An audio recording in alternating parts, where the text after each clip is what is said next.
Hello guys and welcome back to our channel. My name is Archie and this is our one shot of chapter 5. ठीक है, chapter 5 का one shot है which is therapeutic approaches from class 12 NCERT.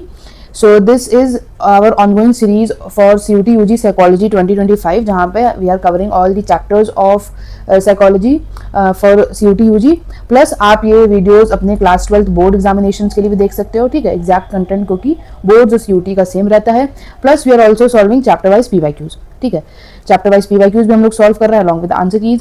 तो make sure आप सब कुछ check out कर लो. The link for the playlist will be in the description box. Also सारे नोट्स एंड PDFs ये सब भी चेकआउट कर लो ऑन आवर टेलीग्राम चैनल. ठीक है, the link for the Telegram channel will be in the description box. तो make sure वहाँ भी उसको भी ज्वाइन करो. वहाँ पे we are also sharing the reviews of the other shifts जो हो रहे हैं. सो वहाँ पे भी काफ़ी सब रिसोर्सेज वहाँ पे भी अवेलेबल है. प्लस जो और थोड़े बहुत resources I am also study material I am also providing on the Telegram channel. So make sure आप उसको भी फटाफट से ज्वाइन कर लो. ठीक है, so with this now we will start with our chapter. सबसे पहले we will begin with introduction. तो हमको पता है कि अभी हम लोगों ने प्रीवियस चैप्टर में डिसऑर्डर्स देखे, साइकोलॉजिकल डिसऑर्डर्स. हमने अलग अलग थ्योरीज देखी, अप्रोचेस देखी कि कैसे कोई डिसऑर्डर स्टेम करता है. कोई अप्रोच बायोलॉजिकल अप्रोचेस थी और अलग अलग अप्रोचेस कल्चरल अप्रोचेस थी. अलग अलग अप्रोच हमें बताती थी कि what are the root causes of abnormal behaviour and hence ये साइकोलॉजिकल डिसऑर्डर्स क्यों होते हैं. एंड फिर हमें देखा कि आज प्रेजेंट टाइम में हम लोग बायो साइकोसोशल अप्रोच फॉलो करते हैं जो कहती है कि psychological disorders are a result of biological, social and psychological factors. इन सबके कॉम्प्लेक्स इंटरप्ले से कोई भी डिसऑर्डर होता है. तो अब ऑब्वियसली बात है, हमने समझ लिया डिसऑर्डर क्या होता है. अब डिसऑर्डर को ट्रीट भी करना होगा. तो डिसऑर्डर का हम दो बेसिक तरीके से ट्रीटमेंट कर सकते हैं. ठीक है, दो बेसिक तरीके से हम डिसऑर्डर्स का ट्रीटमेंट कर सकते हैं. एक तो हम उनको थेरेपीज के थ्रू कर सकते हैं. ठीक है, जो हम लोग वी एज अ साइकोलॉजिस्ट हम लोग करते हैं. हम लोग अलग अलग उनको थेरेपीज प्रोवाइड करते हैं. जो हमारे पेशेंट, जो हमारे क्लाइंट्स होते हैं, उनको हम अलग अलग थेरेपीज प्रोवाइड करते हैं. एक तो ये हो गया. और इन थेरेपीज में there is no medical use, no medical या फिर नो मेडिसिन. कुछ भी मेडिसिन का यूज नहीं होता है by psychologist. We as psychologist हम लोग कोई भी मेडिसिन का यूज नहीं कर सकते हैं. ठीक है, तो ये इनको हम लोग कहते हैं साइकोथेरेपीज. इसीलिए हम लोग इनको कहते हैं साइकोथेरेपीज. ठीक है, ये सिर्फ काउंसलिंग के लिए होती हैं. These are meant for your counselling purposes. ठीक है, जो कि साइकोलॉजिस्ट, काउंसलिंग साइकोलॉजिस्ट ये सब लोग प्रोवाइड करते हैं. दूसरी टाइप की थेरेपीज, एक और टाइप की थेरेपीज होती है जिनको हम लोग बायोमेडिकल थेरेपीज कहते हैं. These biomedical therapies constitute of your medicine. इसमें तुम्हारी मेडिसिन होती हैं और ये थेरेपीज सिर्फ तुम्हारे साइकेट्रिस्ट दे सकते हैं. ठीक है, psychiatrist which who are specialised in this area वो लोग मेडिसिन भी प्रोवाइड कर सकते हैं. लेट्स से किसी इंडिविजुअल को डिप्रेशन है तो हम लोग उनको स्लीपिंग पिल्स देते हैं. ठीक है, क्यों देते हैं? ताकि वो जो ओवर थिंकिंग वो लोग कर रहे हैं, रात में सो नहीं पा रहे हैं, तो उन पिल्स के थ्रू वो सो जाए एंड हेंस उनकी ओवर थिंकिंग भी स्टॉप हो जाए. तो ये मेडिसिन के थ्रू होगा. तो ये मेडिसिन सिर्फ कौन दे सकता है? ये साइकेट्रिस्ट देते हैं. ठीक है, वी एज साइकोथेरेपिस्ट हम लोग या फिर एज साइकोलॉजिस्ट हम लोग के पास ये एक्सपर्टीज नहीं होती है कि हम लोग मेडिसिन भी प्रोवाइड कर पाए. ठीक है, तो कोई डिसऑर्डर्स में वी नीड बायोमेडिकल थेरेपीज, कोई डिसऑर्डर्स में वी नीड साइकोथेरेपीज एंड काफी डिसऑर्डर्स में हम लोग इन दोनों थेरेपीज को कपल करते हैं. ठीक है, so we have psychotherapies plus we have biomedical therapies. जैसे कि अगर हम स्किज़ोफ्रेनिया देखें तो स्किज़ोफ्रेनिया में जो इंडिविजुअल होता है उसको साइकोथेरेपी भी जरूरत होती है, साथ साथ कुछ मेडिसिन की भी जरूरत होती है. दोनों की ही जरूरत होती है. तो बहुत से ऐसे ही डिसऑर्डर्स, ऐसे ही ट्रीटमेंट होता है उनका कि हम साइकोथेरेपीज प्लस बायोमेडिकल इन दोनों थेरेपीज को ही कपल करते हैं. ठीक है, हम लोग ये चीज समझ गए बेसिक सी. अब नाउ इन दिस चैप्टर हमारा मेन फोकस है साइकोथेरेपी पे. ठीक है, हम लोग को मेजरली साइकोथेरेपी के बारे में पढ़ना है. So there are various types of psychotherapies. बहुत सी अलग अलग टाइप की साइकोथेरेपीज है. इस पूरे चैप्टर में हम अलग अलग साइकोथेरेपीज को ही पढ़ेंगे. Some of them focus on acquiring self understanding, other therapies are more action oriented. अब साइकोथेरेपीज भी तुम समझने की कोशिश करना, दो टाइप की हो सकती है. हमने अभी देखा इन जनरल थेरेपीज दो टाइप की हो सकती है. एक होती है साइकोथेरेपीज, एक होती है बायोमेडिकल थेरेपीज. ये सिर्फ अंडरस्टैंडिंग के लिए था. हो सकता है तुम्हारे दिमाग में क्वेश्चन आता कि बहुत सारे जो डिसऑर्डर्स वाले इंडिविजुअल्स होते हैं उनको हम लोग मेडिसिन भी देते हैं. तो हाँ, वो भी एक टाइप की थेरेपी होती है. Just for clarification. ठीक है, अब मेन आ जाओ अपने एनसीईआरटी पे. साइकोथेरेपीज दो टाइप की होती हैं. एक होती है एक्शन थेरेपीज और एक होती है दूसरी इनसाइट थेरेपीज. ठीक है, तो जैसे कि यहाँ पे लिखा है एक्शन ओरिएंटेड. कुछ थेरेपीज होती हैं वो एक्शन ओरिएंटेड होती हैं. मतलब उनका मेन पर्पज ये होता है कि हमको वो जो बिहेवियर है इंडिविजुअल का, जो वो मैल अडेप्टिव बिहेवियर है, उसको चेंज करना है. एक्शन ओरिएंटेड सिंपल है. ठीक है, और कुछ ऐसी थेरेपीज होती है इनसाइट थेरेपीज होती है. मतलब उसमें हम लोगों को डायरेक्टली उस बिहेवियर को नहीं चेंज करना है, हम लोगों को बस इनसाइट देनी है उस इंडिविजुअल को कि हाँ तुम्हारे साथ ये दिक्कत है, ये डिफिकल्टीज हो रही है तुम्हें जिस वजह से तुमको ये डिसऑर्डर है. ठीक है, तो बस ये तुमको इंसाइट प्रोवाइड कराएंगी। एक्शन थेरेपीज में ये डायरेक्टली एक्शन ओरिएंटेड होती है, insight therapies these are just for self understanding. समझ गए, बहुत ही बेसिक सा था। All approaches hinge on the basic issues of helping the patient overcome her or his debilitating condition। ठीक है, तो जितनी भी अप्रोचेस होंगी, कोई चाहे एक्शन थेरेपी हो चाहे इंसाइट थेरेपी हो, हर अप्रोच का एक बेसिक इशू या फिर बेसिक कंसर्न यही होता है कि वो जो भी पेशेंट है उसकी जो भी कंडीशन है, डिबिटेटिंग कंडीशन है, जो भी उसी को ओवरकम कराए। हर एक थेरेपी का बेसिक कंसर्न यही होता है, हर एक अप्रोच का। Now let's move on to the nature and process of psychotherapy. क्या नेचर होता है साइकोथेरेपी का, क्या प्रोसेस होता है? So psychotherapy is a voluntary relationship. Obvious सी बात है, वॉलंटरी मतलब कि खुद से बनाई जाती है। ठीक है, वॉलंटरी रिलेशनशिप होती है between a client and therapist. Client कौन होता है? वन सीकिंग ट्रीटमेंट, जो ट्रीटमेंट जिसको चाहिए, मतलब जिस भी इंडिविजुअल को डिसऑर्डर है या कोई भी दिक्कत हो रही है वो क्लाइंट है। जैसे कि हम देखते ही हैं नॉर्मल जो पेशेंट वाली लैंग्वेज, नॉर्मल जो लैंग्वेज होती है उसमें ऐसे तो होता है। क्लाइंट कौन होता है? क्लाइंट को तुम यहाँ पे पेशेंट से रिफर कर सकते हो समझने के लिए, बट साइकोथेरेपीज में हम लोग पेशेंट वर्ड का यूज नहीं करते हैं, हम लोग क्लाइंट वर्ड का यूज करते हैं। ठीक है, तो ये चीज याद रखना कि for understanding purpose I have written here patient, but psychotherapy में हम लोग क्लाइंट वर्ड का ही यूज करते हैं, पेशेंट वर्ड का यूज नहीं करते हैं। पेशेंट वर्ड का यूज हम हमेशा क्लिनिकल ओरिएंटेशन में होगा। ठीक है, तो क्लाइंट जो है वो कौन है? जो ट्रीटमेंट जिसको चाहिए, एंड जो ट्रीटमेंट दे रहा है वो कौन है? थेरेपिस्ट। ठीक है, तो एक होता है तुम्हारा क्लाइंट जिसको ट्रीटमेंट की जरूरत है, एंड दूसरा होता है थेरेपिस्ट जो कि थेरेपी प्रोवाइड कराएगा। तो इन्हीं दोनों के बीच में एक वॉलंटरी रिलेशनशिप होती है। मतलब वॉलंटरी मतलब साथ में एक साथ आते हैं ये लोग अपनी इच्छा से। ठीक है, स्व इच्छा। एक होता है वॉलंटरी, एक होता है इनवॉलंटरी। वॉलंटरी इज कि जब ये दोनों लोग अपनी इच्छा से आते हैं और एक रिलेशनशिप फॉर्म करते हैं। ठीक है, दे एम एट चेंजिंग मैल अडेप्टिव बिहेवियर्स। जो भी मैल अडेप्टिव बिहेवियर्स होते हैं क्लाइंट के, उसको चेंज करने का इनका एम होता है। Decreasing the sense of personal distress. जो डिस्ट्रेस फील कर रहा है क्लाइंट, जो उसको इमोशनल फिजिकल पेन महसूस हो रहा है, उसको डिक्रीज करना है। And helping the client to adapt better to his or environment. और क्लाइंट को मदद की जाती है कि वो अपने एनवायरमेंट को और अच्छे तरीके से अडेप्ट कर पाए। ठीक है, तो ये बेसिक नेचर होता है साइकोथेरेपी का। सो कुछ कैरेक्टरिस्टिक्स हैं एक साइकोथेरेपी के। The first is systematic application of principles. ठीक है, based on established theories of therapy applied in a structured manner. हम देखेंगे हर एक साइकोथेरेपी का एक प्रॉपर स्ट्रक्चर होता है। ठीक है, हर एक थेरेपी, अगर आप आगे देखोगे बिहेवियरल थेरेपी होगा, सीबीटी होगा, रेशनल इमोटिव थेरेपी, हर एक थेरेपी का एक सिस्टमैटिक सेट ऑफ प्रिंसिपल्स होते हैं और उन्हीं प्रिंसिपल्स को हम लोगों को अप्लाई करना होता है। सिस्टमैटिक तरीके से एप्लीकेशन होता है ऑफ प्रिंसिपल्स। ठीक है, next is it is practised by trained professionals only. ठीक है, only with those with supervised practical training can practise psychotherapy. ठीक है, जो भी लोग प्रैक्टिस्ड होते हैं, जो भी ट्रेन्ड होते हैं, उनको केवल they are only equipped with providing therapy. सिर्फ वही थेरेपी प्रोवाइड कर सकते हैं। कोई भी इंडिविजुअल उठ के कल को आके ये नहीं कहेगा कि हाँ I can provide therapy. Untrained individuals हो सकता है और ज्यादा डैमेज और ज्यादा हार्म प्रोवाइड कर दे क्लाइंट को, तो इसीलिए सिर्फ ट्रेन्ड प्रोफेशनल्स ही प्रैक्टिस कर सकते हैं साइकोथेरेपी। ठीक है, फिर इसमें एक क्लाइंट होता है, एक थेरेपिस्ट होता है, वी नो। ठीक है, द थेरेपिस्ट क्लाइंट को हेल्प करता है, क्लाइंट जो कि इमोशनल प्रॉब्लम के लिए सपोर्ट सीख कर रहा होता है, and client is the focus of the therapeutic process. पूरे थेरेप्यूटिक प्रोसेस का फोकस क्लाइंट होता है। Next is formation of therapeutic relationship. और ऐसे एक थेरेप्यूटिक रिलेशनशिप फॉर्म होती है जो कि एक dynamic, confidential and interpersonal relationship होती है। ठीक है, इट इज डायनेमिक, कॉन्फिडेंशियल मतलब कि सिर्फ थेरेपिस्ट और क्लाइंट के बीच में ही रहेगी वो रिलेशनशिप, किसी भी थर्ड पर्सन को नहीं पता लगेगी। It is confidential and interpersonal relationship जो स्टैब्लिश होती है थेरेपिस्ट और क्लाइंट के बीच में।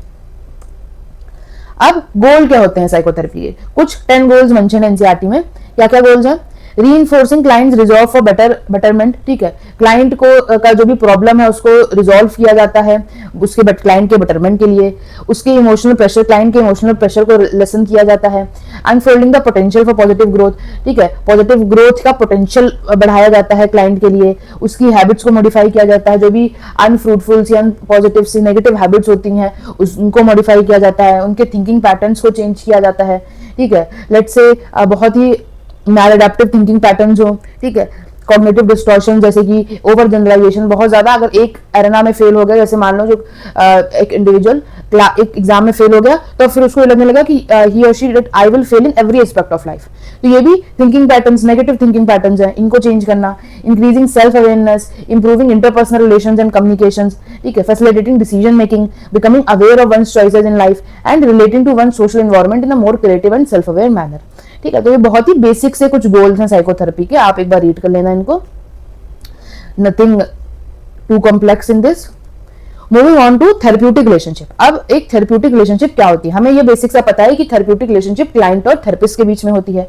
So the special relationship between the client and the therapist, इसी को हम लोग कहते हैं थेरेप्यूटिक रिलेशनशिप और अलायंस, क्लाइंट और थेरेपिस्ट के बीच में। और ये डायनेमिक सी रिलेशनशिप होती है, हमने देखा था, ठीक है, it is dynamic in nature, it is neither a passing acquaintance nor a permanent and lasting relationship. ठीक है, तो ये जो थेरेप्यूटिक रिलेशनशिप होती है, it is neither a passing acquaintance, ऐसा नहीं है कि चलो थेरेपी खत्म हुई फिर जब नहीं, कि जैसे दोस्त होते हैं हम लोग, कुछ दोस्त होते हैं एक्विटेंस जो हमारे होते हैं कि कभी कभी बातचीत होती रही है, हालचाल हम लोग लेते जा रहे हैं, ठीक है, कि 1 महीने का गैप हुआ उसके बाद फिर हम लोग मिलजुल रहे हैं, जैसे नॉर्मल अडल्ट फ्रेंडशिप होती है। सो रिमेंबर, ये जो थेरेप्यूटिक रिलेशनशिप होती है, it is not a passing acquaintance. आपकी एक बार अगर जब थेरेपी खत्म हो जाती है, when both the therapist and the client they part ways together, तो उसके बाद ये जो रिलेशनशिप इट इज क्लोज्ड। ठीक है, इसके बाद ये नहीं कि जब आपका मन हुआ आपने फोन मिला के आप हालचाल ले रहे हो, हाय हेलो कर रहे हो, ऐसा कुछ नहीं, बहुत ही प्रोफेशनल सी रिलेशनशिप होती है। It is neither a passing acquaintance nor a permanent, और ये परमानेंट रिलेशनशिप भी नहीं है। जब क्लाइंट को फील होगा कि हाँ नाउ आई एम फाइन, ठीक है, अब थेरेपी को एंड किया जा सकता है, when the therapist feels the same way, तब उस रिलेशनशिप को एंड कर दिया जाता है। तो ये एक पासिंग एक्विटेंस भी नहीं होता है और एक परमानेंट लास्टिंग रिलेशनशिप भी नहीं होती है। इसका एक कॉन्ट्रैक्चुअल नेचर होता है। थेरेप्यूटिक रिलेशनशिप जो होती है या अलायंस होती है, इसका एक कॉन्ट्रैक्चुअल नेचर होता है, मतलब एक म्यूचुअल पार्टनरशिप होती है बिटवीन क्लाइंट और therapist, where both willingly agree to work together to help the client overcome personal problems. ठीक है, तो एक कॉन्ट्रैक्ट बेस्ड होता है। ठीक है, जो भी अप्रोच फॉलो करता है थेरेपिस्ट, हर एक ऑब्वियस सी बात है, हर एक थेरेपी अलग अलग ड्यूरेशन के लिए लास्ट करती है, तो उसी ड्यूरेशन के अकॉर्डिंगली एक कॉन्ट्रैक्ट बनाया जाता है एंड उसके बेसिस पे ही वो उतने ही टाइम ड्यूरेशन के लिए वो थेरेपी या वो रिलेशनशिप, थेरेप्यूटिक रिलेशनशिप लास्ट करती है। ठीक है, सो इसका एक लिमिटेड ड्यूरेशन भी होता है। The therapeutic alliance continues only until the client is capable of managing there issues independently and regaining control over their life. ठीक है, जब तक क्लाइंट कैपेबल हो जाएगा, जब अपने इश्यूज को खुद से मैनेज करने के लिए अपने उसकी जब डिस्ट्रेस प्रॉब्लम्स रिजॉल्व हो जाती हैं, तब तक इसकी ड्यूरेशन होती है। ठीक है, तो यहां से आप ये बेसिक समझ गए होंगे of therapeutic relationship. Next, what are the some other aspects of the therapeutic relationship. Nature क्या होती है रिलेशनशिप की, एक ट्रस्टिंग एंड कन्फाइडिंग रिलेशनशिप होती है क्लाइंट एंड थेरेपिस्ट के बीच में। थेरेपिस्ट को ट्रस्ट बिल्ड करना होता है क्लाइंट के साथ। ऑब्वियस बात है, if the client do not trust on the therapist, तब वो अपनी ये जो डीप प्रॉब्लम्स होगी, डीप पर्सनल प्रॉब्लम्स होंगी, वो उनको नहीं शेयर कर पाएगा थेरेपिस्ट के साथ। सो it is the duty of the therapist की वो एक ट्रस्टिंग कन्फाइडिंग रिलेशनशिप बिल्ड कर पाए। ठीक है, सो ट्रस्ट एंड कॉन्फिडेंशियलिटी बहुत ही इंपॉर्टेंट एस्पेक्ट हो जाता है इसका। High level of trust allows the client to openly share personal and psychological issues. ठीक है, जैसे कि हमने अभी बात करी। And also therapist must maintain strict confidentiality. सिर्फ जो बातें हैं वो सिर्फ थेरेपिस्ट और क्लाइंट के बीच में ही होनी चाहिए। कॉन्फिडेंशियलिटी बहुत ही इंपॉर्टेंट है। नेक्स्ट, थेरेपिस्ट की भी कुछ क्वालिटीज होनी चाहिए। एक अच्छा थेरेपिस्ट भी तो होना जरूरी है। एक्सेप्टिंग होना चाहिए, एम्पैथेटिक, जेन्युइन एंड वार्म होना चाहिए। अब हर एक इंडिविजुअल जरूरी नहीं है कि वो अच्छा थेरेपिस्ट भी बन ही पाए। आप भी अगर मान लो थेरेपी सीख करो जाके, तो हो सकता हो कि आपको भी कुछ अच्छे थेरेपिस्ट मिले, कुछ अच्छे थेरेपिस्ट ना मिले। ठीक है, सो जरूरी नहीं है कि हर एक थेरेपिस्ट अच्छा ही हो। तो कुछ क्वालिटीज होती हैं कि अच्छे थेरेपिस्ट की, एक्सेप्टिंग हो, एम्पैथेटिक हो, जेन्युइन एंड वार्म हो, इनकरेज करे ओपननेस विदाउट एनी जजमेंट। ठीक है, तो जजमेंट ना होना, इट इज मोस्ट इंपॉर्टेंट, एक वन ऑफ द क्वालिटीज होती है थेरेपिस्ट की। Next is unconditional positive regard. अच्छा, जल्दी जल्दी से कमेंट्स में बताओ कि ये unconditional positive regard which psychologist gave this term. ठीक है, कौन से साइकोलॉजिस्ट ने दिया था, and the psychologist is related with which school of psychology. ठीक है, जल्दी से बताओ। So therapist continues to show positive feelings regardless of the client's confessions or behaviors, including socially unacceptable or distressing ones. Unconditional positive regard basically यही होता है कि the therapist regardless of client के कन्फेशंस, क्लाइंट के behaviour, उसको बिना जज करे हमको एक अनकंडीशन तरीके से उसको पॉजिटिव सपोर्ट प्रोवाइड करना है। ठीक है, बिना किसी कंडीशन के, बिना किसी जजमेंट के हम लोगों को, थेरेपिस्ट को एक अनकंडीशन तरीके से positive support, positive feelings show करनी है क्लाइंट रिगार्डलेस ऑफ क्लाइंट के कन्फेशन। हो सकता हो क्लाइंट का बिहेवियर ना अच्छा हो, या हो सकता हो क्लाइंट के जो एक्शंस हो वो ना अच्छे हो, या जो जो वो हो सकता है अपने बारे में चीजें बताएं वो भी अनएक्सेप्टेबल सी हो, डिस्ट्रेसिंग हो, बट फिर भी ये थेरेपिस्ट की ड्यूटी बनती है कि उसको एक अनकंडीशन तरीके से, बियॉन्ड एनी कंडीशंस, एक पॉजिटिव रिगार्ड शो करना है to the client. Next is empathy and sympathy. So the therapist should have more of empathy towards the client. Empathy क्या होती है? Empathy is जब therapist understands and feels the client's experiences from their perspective, putting oneself in the client's shoes. जैसे कि हम लोग कहते हैं empathy, जब हम लोग दूसरों को समझते हैं उनके नजरियों से, उनके खुद के नजरियों से, जब हम उनके जगह पे जाके हम दूसरों को समझने की कोशिश करते हैं, वो एम्पैथी होता है।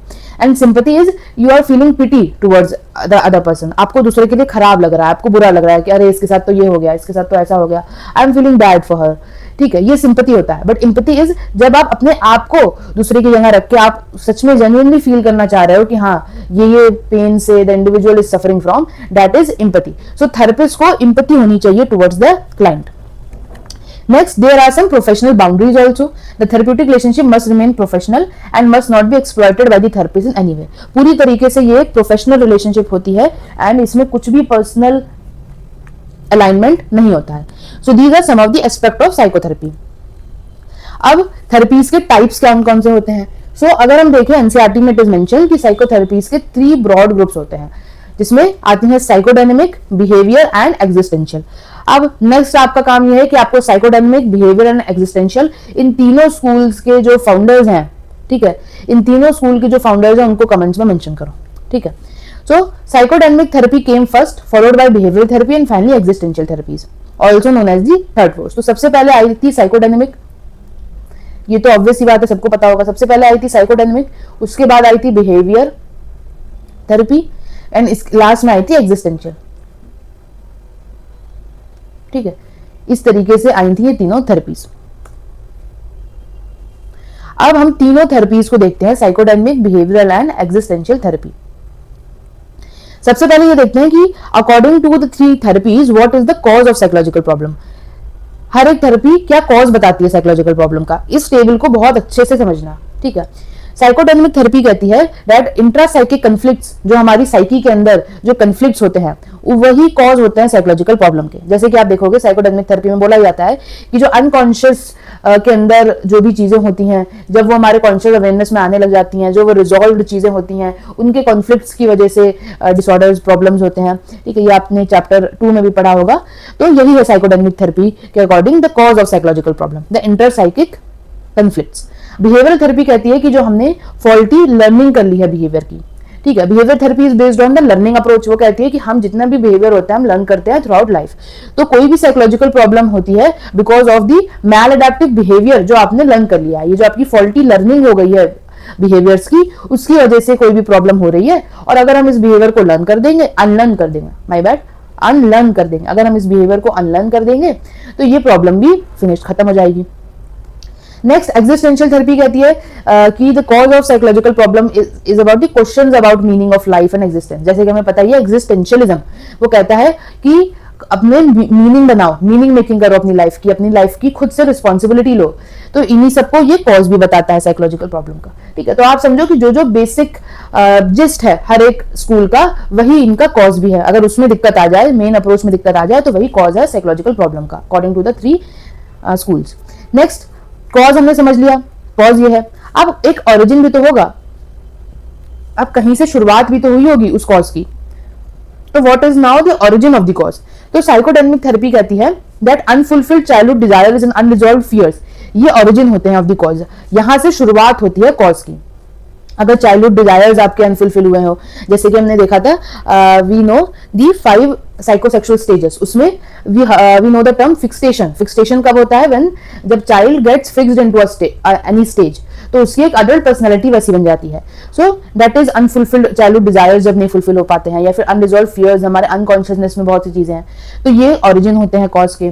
बिहेवियर थेरेपी के अकॉर्डिंग फॉल्टी कंडीशनिंग अगर आपने कर ली है, ठीक है, आपने कोई बिहेवियर फॉल्टी तरीके से लर्न कर लिया, फॉल्टी कंडीशनिंग आपकी हो गई है, इससे ओरिजिन होता है कॉज का। एंड एग्जिस्टेंशियल थेरेपी कहती है कि प्रेजेंट इश्यूज जैसे कि loneliness, alienation, sense of utility, ये सब ओरिजिन होते हैं of the cause of psychological problems. तो अब इन्हीं ओरिजिन के अकॉर्डिंगली हम देखेंगे कुछ मेथड ऑफ ट्रीटमेंट भी डिवाइस करे गए हैं by the 3 therapies. Psychodynamic therapy के जो ट्रीटमेंट है उस अप्रोच को हम लोग साइको एनालिटिकल कहते हैं, ठीक है, साइको एनालिटिकल अप्रोच कहते हैं थेरेपी में, गिवन बाय साइकोडायनेमिक थेरेपी। तो साइको एनालिटिकल कह लो, साइकोडायनेमिक कह लो, इसमें कौन से ट्रीटमेंट मेथड्स होते हैं? सबसे पहले तो फ्री एसोसिएशन। फ्री एसोसिएशन क्या होता है? इसमें जो क्लाइंट होता है उसको उसके मन में जो भी आ रहा है वो थेरेपिस्ट को कम्युनिकेट करेगा, फ्रीली एसोसिएट करेगा, जो भी उसके मन में आता जा रहा है वो बोलता जाएगा, that is free association. And dream analysis क्या होता है? ड्रीम एनालिसिस में जो यहाँ पे जो थेरेपिस्ट होता है वो जो क्लाइंट के ड्रीम को एनालाइज करता है और उसके जो भी ड्रीम में जो भी होता है उसको एनालाइज करके अनकवर करने की कोशिश करता है कन्फ्लिक्ट्स को, जिन कन्फ्लिक्ट्स की वजह से, इन्हीं कन्फ्लिक्ट्स की वजह से साइकोलॉजिकल प्रॉब्लम हुई होती है। तो ड्रीम एनालिसिस किया जाता है। तो ये सब कुछ मेथड्स हैं of the psychodynamic therapy. Next behavioural therapy के क्या मेथड्स हैं? आइडेंटिफिकेशन ऑफ फॉल्टी बिहेवियर्स, ठीक है, क्योंकि बिहेवियरल थेरेपी बेस्ड ही इस नोशन पे है कि आपने वो बिहेवियर को, वो फॉल्टी बिहेवियर को लर्न कर लिया था, इस वजह से वो प्रॉब्लम, साइकोलॉजिकल प्रॉब्लम हो रही है, तो अब आप इसको अनलर्न कर लो तो वो प्रॉब्लम रिजॉल्व हो जाएगी। तो ट्रीटमेंट मेथड यही है, मेथडोलॉजी यही है कि उस फॉल्टी बिहेवियर को पहले हम आइडेंटिफाई करें and then setting up alternate adaptive patterns, फिर अल्टरनेटिव अडेप्टिव बिहेवियर्स को सेटअप कर दे, ठीक है। तो ये बिहेवियरल थेरेपी का ट्रीटमेंट प्लान है। एग्जिस्टेंशियल में क्या होता है, क्या इनके अकॉर्डिंग के ट्रीटमेंट है? Providing a positive and accepting environment where the client find solutions through personal growth, ठीक है। तो एग्जिस्टेंशियल थेरेपी कहती है कि पर्सनल ग्रोथ हमको प्रोवाइड करनी है क्लाइंट को। एंड एग्जिस्टेंशियल के साथ साथ ये याद रखना कि ह्यूमनिस्टिक थेरेपी भी पर्सनल ग्रोथ पे ही फोकस करती है। तो ह्यूमनिस्टिक एंड एग्जिस्टेंशियल थेरेपीज ये दोनों ही पर्सनल ग्रोथ पे फोकस करती हैं, ठीक है। ये क्वेश्चन भी आया हुआ है प्रीवियस ईयर्स में, तो इसीलिए आई एम मेंशनिंग हियर कि ह्यूमनिस्टिक एंड एग्जिस्टेंशियल थेरेपी ये दोनों ही फोकस करती हैं पर्सनल ग्रोथ पे, दोनों ही पर्सनल ग्रोथ पे फोकस करती हैं, ठीक है। सो ये हमने इस टेबल को भी बहुत अच्छे से समझना। नेक्स्ट अब हम देखते हैं थेरेप्यूटिक रिलेशनशिप क्या होती है according to the 3 therapies. Psychodynamic therapy में क्या होता है? The therapist interprets the client's thoughts and feelings, ठीक है, थेरेपिस्ट इज द एक्सपर्ट।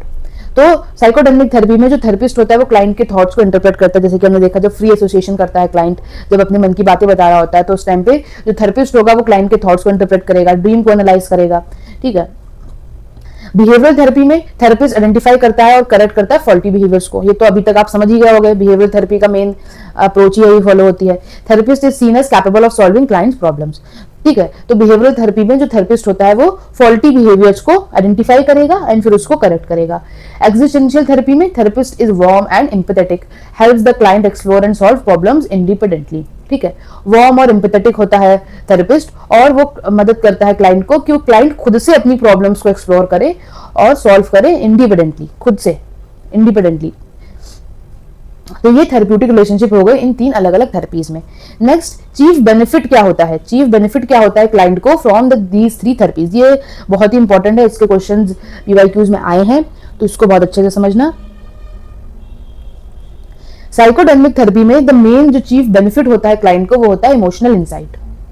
ये एकदम रट लो इस चीज को कि इमोशनल इंसाइट ये चीफ बेनिफिट कौन सी थेरेपी से होता है?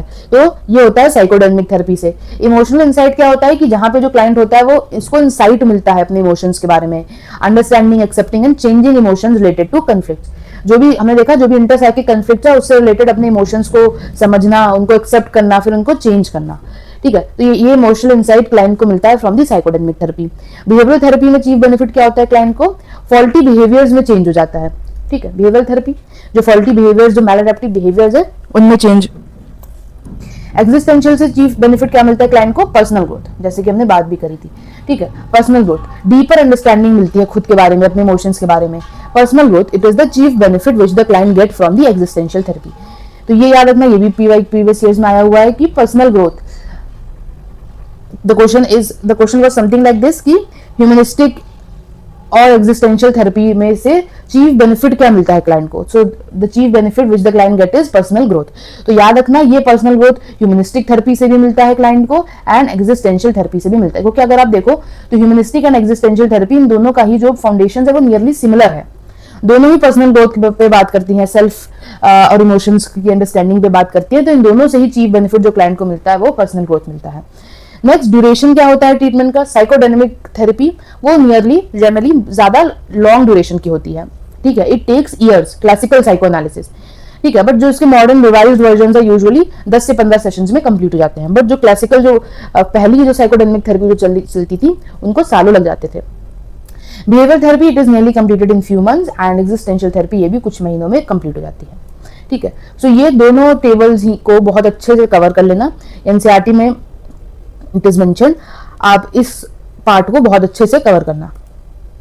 Next box is mention in NCERT which is steps in the formulation of clients problem. इससे इस बॉक्स से भी एक क्वेश्चन आया हुआ है तो इसको भी स्किप मत करना, ठीक है। तो क्लिनिकल फॉर्मुलेशन क्या होता है? Clinical formulation refers to formulating the problem of the client in the therapeutic model being used for the treatment. Clinical formulation में जो हम लोग क्लाइंट की जो प्रॉब्लम होती है उसको फॉर्मुलेट करते हैं एक थेरेप्यूटिक मॉडल में फॉर्मुलेट करते हैं जिससे कि हम फिर उसका ट्रीटमेंट कर पाएंगे, ठीक है। तो इसके कुछ एडवांटेजेस होते हैं क्लिनिकल फॉर्मुलेशन के, इससे हम लोग प्रॉब्लम को अंडरस्टैंड कर पाते हैं। सबसे पहले तो जो थेरेपिस्ट होता है वो समझ पाता है कि क्लाइंट के साथ क्या क्या दिक्कतें हो रही हैं, ठीक है। तो क्लाइंट के प्रॉब्लम को समझ पाता है, understanding of the problem. Next is identification of the areas to be targeted for treatment in psychotherapies. तो ऑब्वियस सी बात है, जब हम प्रॉब्लम को अंडरस्टैंड कर लेंगे उसके बाद जो टारगेटेड एरियाज है उनको आइडेंटिफाई करेंगे कि अच्छा ये मेरे टारगेट एरियाज है क्लाइंट के, यहाँ पे क्लाइंट को बहुत दिक्कत हो रही है, इनको हमको ट्रीटमेंट प्रोवाइड करना है इन द साइकोथेरेपी, ठीक है। इन एरियाज, टारगेटेड एरियाज का हमको ट्रीटमेंट करना है इन द साइकोथेरेपीज। तो ऐसे टारगेटेड एरियाज का आइडेंटिफिकेशन होता है, ठीक है। And the last is choice of techniques for the treatment. And में हम लोग ये जो थेरेपिस्ट होता है वो चूज करता है कि कौन सी टेक्निक्स का यूज करा जाएगा फॉर द ट्रीटमेंट, ठीक है। So this is everything regarding clinical formulation. इसको आप एक बार पूरा रीड भी कर लेना। नेक्स्ट अब हम लोग आते हैं अलग अलग थेरेपीज से, starting with the behavioural therapy. तो हमको पता है कि बिहेवियरल थेरेपी का कोर अजम्पशन यही है कि जो साइकोलॉजिकल डिसऑर्डर्स हैं these arise due to faulty behaviour, ठीक है। फॉल्टी, तुमने कुछ ऐसा बिहेवियर लर्न कर लिया है उसकी वजह से कोई भी साइकोलॉजिकल प्रॉब्लम आ रही है। तो इसका फोकस होता है प्रेजेंट बिहेवियर एंड थॉट्स पे। Past is considered only for understanding the origin, not for relieving, ठीक है। तो यहाँ पे फोकस प्रेजेंट बिहेवियर पे होता है कि अब प्रेजेंट में जो क्लाइंट है वो किस तरीके से बिहेव कर रहा है। पास्ट बिहेवियर को हम लोग सिर्फ ये समझने की कोशिश करते हैं कि अच्छा ये पास्ट बिहेवियर से ओरिजिन कैसे हुआ हमारा इस प्रॉब्लम का, ठीक है। जो भी साइकोलॉजिकल प्रॉब्लम है उसका ओरिजिन कैसे हुआ, सिर्फ उसको समझने के लिए हम लोग पास्ट को स्टडी करा जाता है। बाकी पूरा फोकस प्रेजेंट बिहेवियर और थॉट्स पे होता है, ठीक है। तो इसमें अप्रोच क्या होती है? Based on learning theory principles, uses specific techniques tailor to symptoms and diagnosis, ठीक है। तो अलग अलग हम देखेंगे बिहेवियरल थेरेपी में अलग अलग अप्रोचेस होती हैं। कौन सी अप्रोचेस होती है? वी विल जस्ट, हम लोग इस स्लाइड के बाद हम लोग उन अप्रोचेस को स्टडी करेंगे। नेचर क्या होता है थेरेपी का? एक कोई सिंगल यूनिफाइड थ्योरी नहीं है, इसमें बहुत सारी अलग अलग टेक्निक्स होती हैं, बहुत सारी अलग अलग इंटरवेंशंस होती है। बिहेवियर थेरेपी में भी हम देखेंगे बहुत सारी अलग अलग थेरेपीज आती हैं, टेक्निक्स आती हैं, ठीक है। तो ये कि सिंगल यूनिफाइड थेरेपी नहीं है जैसे कि साइकोडायनेमिक, इसमें बहुत सी अलग अलग थेरेपीज आ जाती हैं, ठीक है। नेक्स्ट, टेक्निक का सिलेक्शन अब हम कैसे करेंगे? वो सिलेक्शन होगा बेस्ड ऑन क्लिनिकल डायग्नोसिस। जो भी प्रॉब्लम होगी क्लाइंट को, अगर let's say client is having a phobia, तो फोबिया के लिए अलग टाइप की टेक्निक का हम यूज करेंगे। एंगर इश्यूज हैं तो उसके लिए अलग टाइप की थेरेपी यूज होगी, डिप्रेशन के लिए अलग टाइप की। तो हर एक डायग्नोसिस, क्लिनिकल डायग्नोसिस से अलग अलग डिफरेंट टेक्निक्स यूज करी जाती हैं। तो based on the diagnostics and symptoms उस पर डिपेंड करता है कि कौन सी टेक्निक यूज करी जाएगी। एंड एट दी एंड गोल क्या होता है बिहेवियर थेरेपी का? यही सारे जो डिसफंक्शनल बिहेवियर है इनको आइडेंटिफाई करो और एंड फिर हम लोग इनको चेंज करें, ठीक है। ये होता है बिहेवियर थेरेपी में।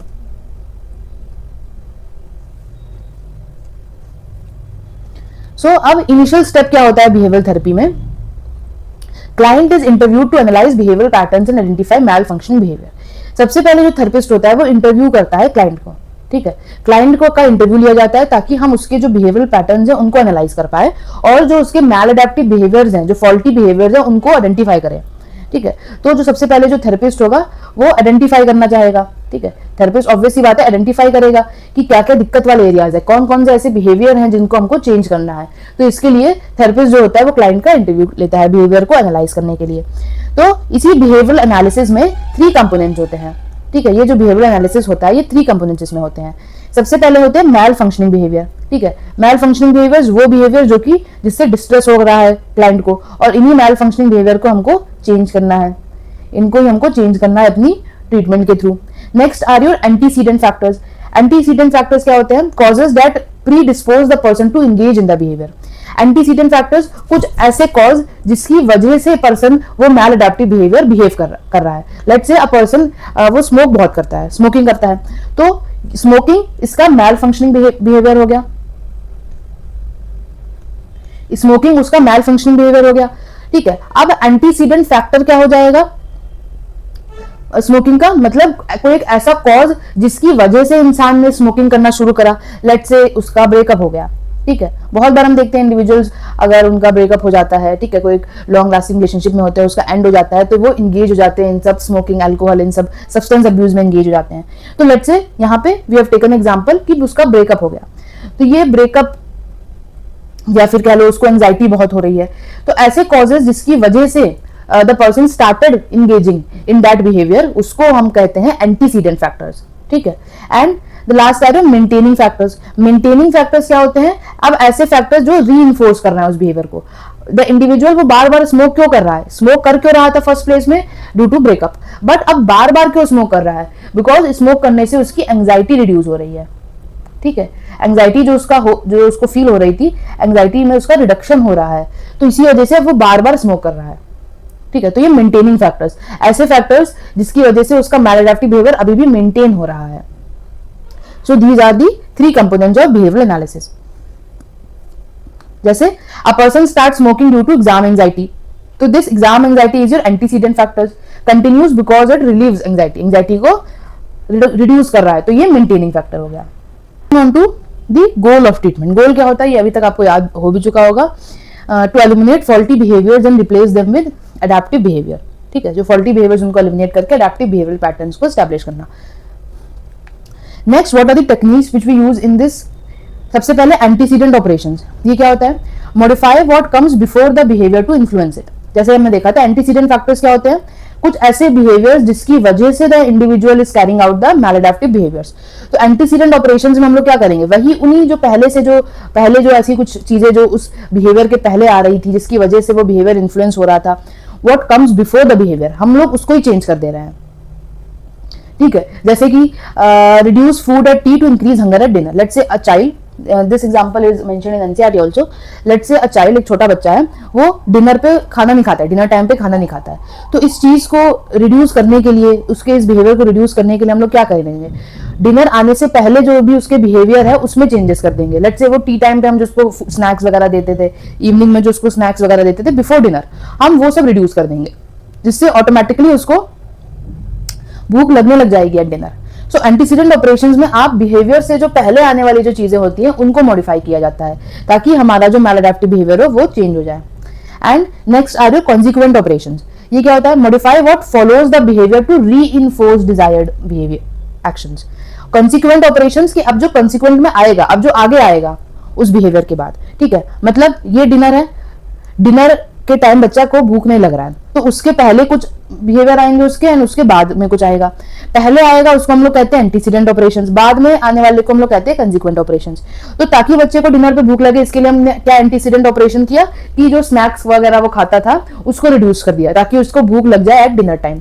ये हो गया उसका एंटीसीडेंट ऑपरेशंस। कंसिक्वेंट ऑपरेशन क्या होगा कि अब कुछ हम ऐसा करें कि उसका, अब उसने डिनर कर लिया, ठीक है, स्नैक्स रिड्यूस करे, तब उसको डिनर पे भूख लग गई, उसने डिनर कर लिया, तो अब ताकि वो बच्चा बार बार डिनर करे, वो बार बार खाना खाए, ठीक है, तो अब कुछ हम ऐसे कंसिक्वेंट ऑपरेशंस करें। लेट्स से अब जो पेरेंट्स है वो बच्चे को प्रेज करे बार बार, ठीक है। इससे क्या होगा? इससे वो उसका जो हम बिहेवियर जो हम चाह रहे हैं कि हो, the desired behaviour, desired action, वो रीइंफोर्स हो जाएगा, वो रीइंफोर्स हो जाएगा due to this consequent operation. Example, praise child for eating dinner, ठीक है। सो इन अ नटशेल हम लोग ऐसे समझ सकते हैं, बहुत बच्चों को इस चीजों में कंफ्यूजन होती है। एंटीसीडेंट ऑपरेशन आते हैं तुम्हारे उस बिहेवियर के पहले जिसकी वजह से इंडिविजुअल इज परफॉर्मिंग मैलअडैप्टिव बिहेवियर। तो एंटीसीडेंट ऑपरेशन में हम उस बिहेवियर को ही रिड्यूस कर देंगे, उस कॉज को रिड्यूस कर देंगे, जिसकी वजह से वो मैलअडैप्टिव बिहेवियर भी रिड्यूस हो जाएगा, ठीक है। Next, after this comes your consequent operations. Consequent operations में हम लोग कोशिश करते हैं कि जो डिजायर्ड बिहेवियर जो हम चाह रहे हैं, द थेरेपिस्ट वांट कि जो डिजायर्ड बिहेवियर क्लाइंट शो करे, उसके लिए हम लोग रीइंफोर्स करते हैं, ठीक है। बिहेवियरल थेरेपीज में आप, बिहेवियरल स्कूल में आप देखोगे रीइंफोर्समेंट बहुत ही the main component is reinforcement, ठीक है। तो कंसीक्वेंट ऑपरेशंस में हम लोग रीइंफोर्स करते हैं उस डिजायर्ड बिहेवियर को, ठीक है। अब नाउ आप इस पूरे को आप दोबारा से रीड करो and everything will become so clear, ठीक है। सो अब हम लोग कुछ टेक्निक्स देख लेते हैं जो आती हैं बिहेवियरल थेरेपीज में। सबसे पहले नेगेटिव रीइंफोर्समेंट। नेगेटिव रीइंफोर्समेंट क्या होता है? Increases behaviour by removing N unpleasant stimulus. तो रीइंफोर्समेंट सबसे पहले देख लो, रीइंफोर्समेंट ही क्या होता है, हम लोग इसको ही समझ लेते हैं। Reinforcement is when we are increasing the likelihood of any behaviour. Reinforcement में हमें किसी भी बिहेवियर के अकरेंस को बढ़ाना होता है, ठीक है। हमें किसी भी बिहेवियर के अकरेंस को बढ़ाना है, ठीक है। हम चाह रहे हैं कि वो बिहेवियर बार बार हो, जैसे कि हम चाह रहे हैं कि the child Yeats green vegetables, ठीक है। हमको रीइंफोर्स करना है इसको। तो ये रीइंफोर्समेंट दो तरीके से हो सकता है, एक होता है नेगेटिव, एक होता है पॉजिटिव, ठीक है। ऑफन बच्चे जो है कंफ्यूज हो जाते हैं पॉजिटिव रीइंफोर्समेंट में, नेगेटिव रीइंफोर्समेंट में एंड अवर्सिव कंडीशनिंग में। यहाँ पे सब क्लियर हो जाएगा। पहले ये समझो कि पॉजिटिव नेगेटिव रीइंफोर्समेंट क्या है। रीइंफोर्समेंट हमने समझ लिया, it is the increase in likelihood of any behaviour. हम लोग चाह रहे हैं कि कोई बिहेवियर बार बार अकर हो, that is reinforcement. Negative reinforcement क्या होगा कि हम बिहेवियर को इंक्रीज करना चाह रहे हैं by removing any unpleasant stimulus. Negative का मतलब ही क्या है कि कोई चीज निगेट होगी, कोई चीज रिमूव होगी।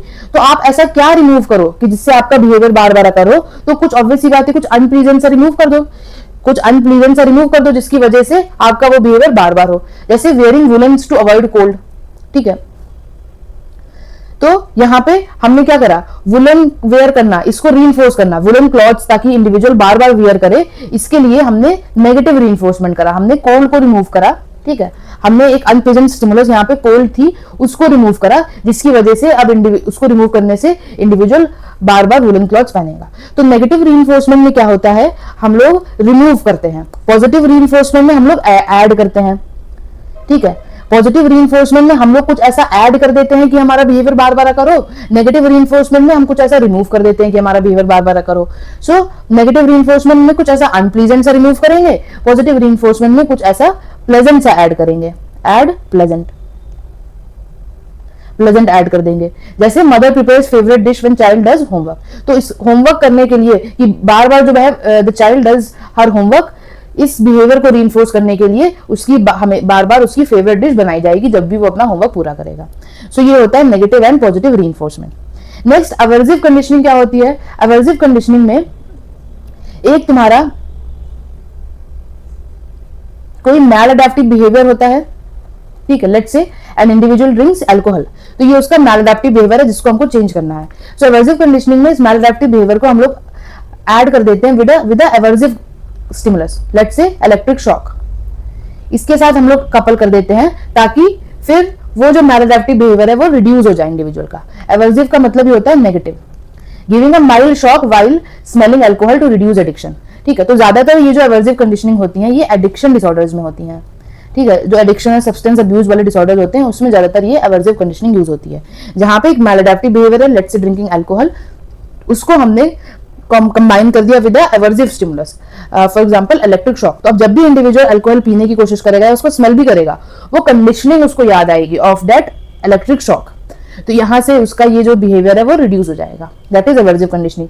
बहुत ही सिग्निफिकेंट डिफरेंस है रीइंफोर्समेंट एंड एवर्सिव कंडीशनिंग में। Next is your token economy. Token economy क्या होता है?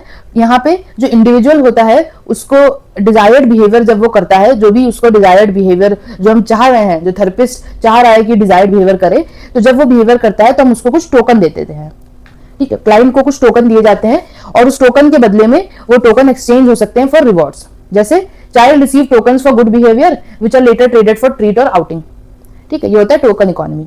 वेरी सिंपल, ये भी बहुत आसान था। तो ये 4 टेक्निक्स हो गई of behavioural therapy. Next is your differential reinforcement. ये क्या होता है?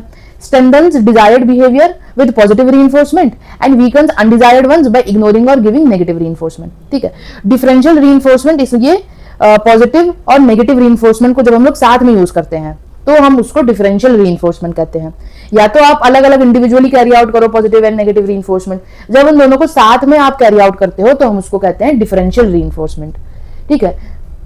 ठीक है. So coming back, we were discussing about systematic desensitisation. Systematic desensitisation it is use to treat your phobic disorders. ये फोबिक या फिर फोबियाज जो होते हैं उनको ट्रीट करने के लिए यूज किया जाता है. तो इसमें क्या होता है, ये देखो, एक टाइप की एक लिस्ट बनाई जाती है, एक लिस्ट बनाई जाती है विच इज योर फियर हायरार्की. एक हायरार्की ऑफ फियर, एक लिस्ट होती है जो कि थेरेपिस्ट और क्लाइंट एक साथ मिलके बनाते हैं. सो लेट्स अज्यूम कि क्लाइंट जो है उसको रैबिट से बहुत डर लगता है, उसको रैबिट से फियर है, फोबिया है. तो यहाँ पे सिस्टमैटिक डिसेंसिटाइजेशन में क्या होगा कि जो क्लाइंट और थेरेपिस्ट है वो साथ में आएंगे, they will sit together and they will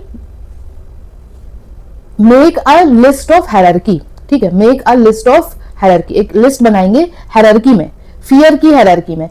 let's say client को सबसे कम फियर लगेगा. देखो ये फियर लेवल यहाँ पे मेंशन होगी या यहाँ पे सिचुएशन मेंशन होगी. तो हर एक सिचुएशन से एसोसिएटेड एक फियर लेवल मेंशन होगी. तो let's say watching the movie hop which is about rabbits, इससे सबसे कम डर लगता हो, फियर हो क्लाइंट को, that is 10 level उसकी. Then looking at pictures of rabbits, thinking about petting a rabbit, being in a room with a rabbit, seeing someone I trust hold a rabbit, touching a rabbit, इस तरीके से एक hierarchy में चलती चली जाएगी. आप देखोगे यहाँ ऐसे जाते जाते ये जो फियर है वो इंक्रीज होता जा रहा है. सबसे ज्यादा फियर लगेगा क्लाइंट को by being bitten by a rabbit. तो इस तरीके से एक लिस्ट बनाई जाती है इन सिस्टमैटिक डिसेंसिटाइजेशन. जो भी फियर होता है, जो जिस भी चीज को लेके फोबिया होता है उसको लेके हम सिचुएशंस अलग अलग बनाते हैं, उससे एसोसिएटेड एक फियर लेवल बनाई जाती है. तो अब इसमें फिर आगे क्या प्रोसेस होता है, ये उन फोबियाज को ट्रीट करता है by gradual exposure to fear provoking stimulus paired with relaxation. ठीक है, तो इसमें हम लोग जो थेरेपिस्ट होता है वो अब फिर धीरे धीरे, अब सबसे कम यहाँ पे फियर था बाई वॉचिंग द मूवी. तो सबसे पहले क्लाइंट को अब थेरेपिस्ट बोलेगा कि मूवी देखो तुम ये, एंड साथ साथ में कुछ रिलैक्सेशन टेक्निक्स भी कैरी आउट करनी होती हैं. कि अगर तुम्हें थेरेपिस्ट कहते हैं क्लाइंट को कि अगर तुमको बहुत ज्यादा एकदम से डर महसूस हो रहा है तो तुम ब्रीथिंग एक्सरसाइजेस करो. ठीक है, अपने मसल रिलैक्सेशन, इस तरीके की टेक्निक्स भी सिखाई जाती हैं. तो जब भी एक्सपोजर होता है to these stimulus, fear provoking stimulus के साथ जब भी एक्सपोजर होता है क्लाइंट का, उनको साथ में, इस एक्सपोजर को साथ में कंबाइन किया जाता है विद रिलैक्सेशन टेक्निक्स. ठीक है, ये देखो, ये रिलैक्सेशन प्रोसीजर्स एंड टेक्निक्स के साथ में कपल किया जाता है to decrease the anxiety levels. ठीक है, एंजाइटी लेवल्स को डिक्रीज करने के लिए. तो ये होता है सिस्टमैटिक डिसेंसिटाइजेशन में. जैसे client imagines leads to most fearful situations while staying relax. तो रिलैक्स है, रिलैक्सेशन टेक्निक्स को फॉलो कर रहा है, साथ ही साथ वो उन स्टिमुलस से एक्सपोज भी हो रहा है. तो ये सिस्टमैटिक डिसेंसिटाइजेशन, मतलब धीरे धीरे जो क्लाइंट है उसको डिसेंसिटाइज किया जा रहा है, सिस्टमैटिक तरीके से डिसेंसिटाइज किया जा रहा है to that fear provoking stimulus. Next क्या है, नेक्स्ट इज रेसिप्रोकल इनहिबिशन. इसमें क्या होता है, relaxation is used to weaken anxiety when both occur simultaneously. तो यहाँ पे रिलैक्सेशन जो कि एक स्ट्रॉन्ग रिस्पॉन्स है, इससे रिलैक्सेशन की मदद से एंजाइटी जो कि एक वीकर रिस्पॉन्स है, रिलैक्सेशन और एंजाइटी इन दोनों को साथ में कपल करके एंजाइटी को रिड्यूस करने की कोशिश करी जाती है. Client imagines fearful scene while staying relax. तो इससे जो वीकर रिस्पॉन्स है एंजाइटी वो वीकन होने लगती है due to a strong response, that is relaxation. Simple था, reciprocal inhibition. Next is modelling. Modelling is related to observation. ठीक है, तो यहाँ पे जो क्लाइंट होता है वो बिहेवियर लर्न करता है बाय ऑब्जर्विंग अदर्स, एक मॉडल को ऑब्जर्व करके. ठीक है, हो सकता है वो मॉडल उनका थेरेपिस्ट हो या कोई भी अदर पर्सन हो, उनको ऑब्जर्व करके, उनको इमिटेट करके एक अडेप्टिव बिहेवियर, डिजायरेबल, यहाँ पे कौन सा बिहेवियर लर्न करता है जो कि डिजायरेबल हो फॉर द क्लाइंट. ठीक है, जैसे client watches therapist demonstrating assertive या फिर डिजायरेबल बिहेवियर और फिर ग्रेजुअली उसको इमिटेट करता है. तो यहाँ पे डिजायरेबल बिहेवियर मॉडलिंग के थ्रू, ऑब्जर्वेशन, इमिटिंग के थ्रू लर्न किया जाता है. सो ये सारी टेक्निक्स की अंडर योर बिहेवियरल थेरेपी. ठीक है, तो ये सारी टेक्निक्स आई होप अब बहुत अच्छे से क्लियर हो गई होंगी. Moving on to your cognitive therapy. ठीक है, कॉग्निटिव थेरेपी में मेन दो थेरेपीज आती हैं. एक है तुम्हारी RET which is rational emotive therapy, and एक है तुम्हारी CBT. ठीक है, ये दो मेन थेरेपीज ही होती हैं कॉग्निटिव थेरेपी में. ठीक है, RET किसने दिया था, ये दिया था एलिस ने, एल्बर्ट एलिस ने, नाम याद रख लेना. RET was given by Ellis, Albert Ellis, and CBT was given by Aaron Beck. ठीक है, CBT was given by Aaron Beck. तो कॉग्निटिव थेरेपी, इसका सेंट्रल बिलीफ क्या होता है, इज कि जो ये तुम्हारे irrational beliefs mediate between the antecedent events and their consequence. मतलब कोई भी मैलअडैप्टिव बिहेवियर, कोई भी मैलअडैप्टिव बिहेवियर तुम कमिट कर रहे हो या जो भी प्रॉब्लम, जो कॉज है साइकोलॉजिकल डिसऑर्डर्स का, प्रॉब्लम्स का, वो है ये तुम्हारे इरेशनल बिलीव्स. ठीक है, तुमको बहुत ज्यादा इरेशनल बिलीव्स है, लेट्स से तुमको डिप्रेशन है, ये एक साइकोलॉजिकल डिसऑर्डर है तुम्हें, तो कॉग्निटिव थेरेपी कहेगी, कॉग्निटिव अप्रोच जो है वो कहेगी कि तुमको डिप्रेशन है due to these irrational beliefs, इन इरेशनल बिलीव्स की वजह से तुमको डिप्रेशन है। ठीक है, लेट्स से तुम्हारे अंदर एक इरेशनल बिलीफ है कि एवरीवन मस्ट लव यू।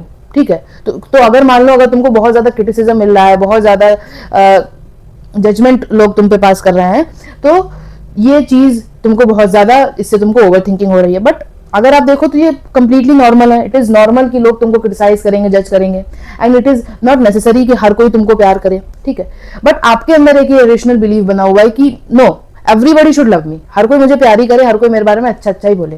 तो हो सकता है इस इरेशनल बिलीव्स की वजह से the individual starts over thinking, and इसी ओवर थिंकिंग के चलते चलते the individual starts feeling depressed, and उसको डिप्रेशन हो जाए। तो यही ये जो इरेशनल बिलीव्स होते हैं, इनकी वजह से कोई भी डिसऑर्डर होता है, ऐसा कॉग्निटिव थेरेपी का कहना है, कॉग्निटिव अप्रोच का कहना है। तो sir now coming to rational emotive therapy given by Albert Ellis. इसमें क्या होता है, इसमें एलिस ने एक एबीसी मॉडल दिया है। ठीक है, he has given a ABC model. ठीक है, जिसमें 3 कंपोनेंट्स होते हैं, A B and C. A stands for your antecedent events. Antecedent events जैसे कि हमने पहले भी बात करी थी, एंटीसीडेंट इवेंट्स ऐसे कुछ इवेंट्स जिसकी वजह से कोई साइकोलॉजिकल प्रॉब्लम हो रही है, साइकोलॉजिकल डिसऑर्डर हो रहा है। तो एंटीसीडेंट मतलब पहले से कुछ ऐसे इवेंट्स हो गए हैं जिसकी वजह से which are causing that psychological distress, antecedent events. Then B stands for your beliefs, and यहाँ पे कौन से beliefs की बात हो रही है, these are your irrational beliefs. ठीक है, ये तुम्हारे irrational beliefs है। ठीक है, and then C stands for consequence. ठीक है, जैसे ठीक है, so now let's understand with the help of an example.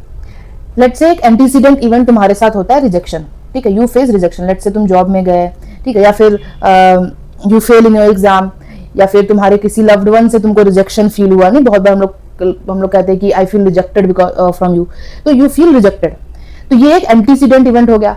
अब तुम्हारा पर बिलीफ क्या था, तुम्हारा बिलीफ ऐसा था कि एवरीवन मस्ट लव मी। ठीक है, तुमने अपने अंदर ये तुम्हारा इरेशनल बिलीफ था कि एवरीवन शुड लव मी। तो अब ये जो तुम्हारा बिलीफ था, ये तुम्हारे इस इवेंट एंटीसीडेंट इवेंट के साथ नहीं सिंक में जाएगा। ठीक है, तुम सोचते ये थे कि हर कोई तुम्हें प्यार करे, हर कोई मतलब करना ही चाहिए, मस्ट करना ही चाहिए, बट यू फेल्ट रिजेक्टेड। तो अब इसकी वजह से इससे कंसिक्वेंस क्या निकल के आएगा, यू स्टार्टेड फीलिंग डिप्रेस्ड, तुमको डिप्रेशन हो जाता है। तो ये ए बी सी इन तीनों के चेन से ही हम आइडेंटिफाई करते हैं कोई साइकोलॉजिकल डिस्ट्रेस को। ठीक है, तो एंटीसीडेंट इवेंट हमने देख लिया, कोई एक ऐसा प्रायर इवेंट जिसकी वजह से साइकोलॉजिकल डिस्ट्रेस पेन तुमको महसूस हो रहा है। And next is your beliefs, irrational beliefs. ये क्या होते हैं, ये ऐसे बिलीव्स जो रियलिटी को डिस्टॉर्ट करते हैं and are not supported by evidence. These are not supported by evidence and usually are expressed with must and should. कुछ हमारे ऐसे बिलीव्स नहीं होते यार ये तो होना ही चाहिए, ऐसा तो है ही, मस्ट एंड शुड, ये ही होते हैं हमारे इरेशनल बिलीव। जैसे one must always be approved by others, कि मतलब मुझे हर कोई अप्रूव करे ही हमेशा, करेगा ही हमेशा। It is not possible, it is not possible only. ठीक है, तो ये जो मस्ट शुड, ये सारे जो इनसे जो भी तुम्हारे बिलीव्स बनते हैं, ये होते हैं इरेशनल बिलीव्स। ठीक है, एंड इन्हीं इरेशनल बिलीव्स, समझो यही irrational beliefs, these are a central thesis of your psychological problems. ठीक है, तो असेसमेंट कैसा होता है, इसमें इरेशनल बिलीव्स को असेस किया जाता है इंटरव्यूज और क्वेश्चनेयर के थ्रू। जो थेरेपिस्ट होगा उसको पता लग जाएगा तुम्हारे आंसर्स के थ्रू, रिस्पॉन्सेस के थ्रू, ही और she the therapist will able to identify, able to assess कि हाँ ये तुम्हारा इरेशनल बिलीव्स है। The therapist ask open ended questions, कुछ तुमसे पूछता है तुम्हारे इन पैटर्न्स को, बिलीफ पैटर्न्स को अनकवर करने के लिए। फिर इसमें थेरेप्यूटिक प्रोसेस क्या होता है, therapist gently questions irrational beliefs non directively, encouraging the client to reflect and challenge their assumptions. ठीक, asking is it realistic to be loved by everyone all the time.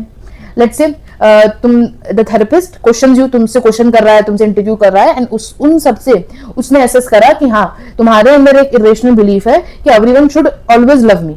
ठीक है, थेरेपिस्ट ने ये assessment करा कि तुम्हारे अंदर ये इरेशनल बिलीफ परसिस्ट करता है। तो अब ये जो इरेशनल बिलीफ है इसको क्वेश्चन करेगा थेरेपिस्ट। थेरेपिस्ट तुमसे पूछेगा क्या ये रियलिस्टिक है कि हर टाइम तुमको हर कोई प्यार करे, क्या ऐसा रियलिस्टिकली पॉसिबल है।